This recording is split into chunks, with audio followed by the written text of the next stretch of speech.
আসসালামাইকুম আমার প্রান্তীয় ভাই বন্ধুরা, এই যে দেখতে পাচ্ছেন আমার প্যারট ইয়েলো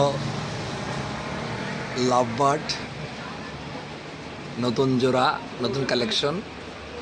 দেখুন, ওদেরকে আমি গোসল করাই দিছি, এখন স্প্রে করে, পানি স্প্রে করে গোসল করাই দিছি।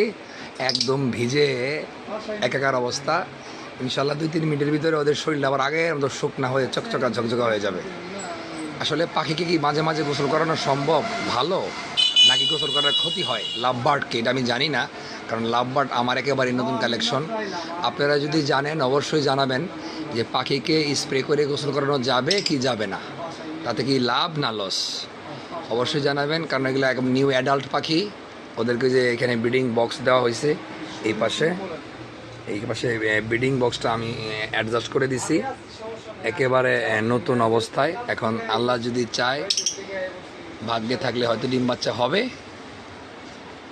নতুন যেহেতু বুঝতে পারতেছি না।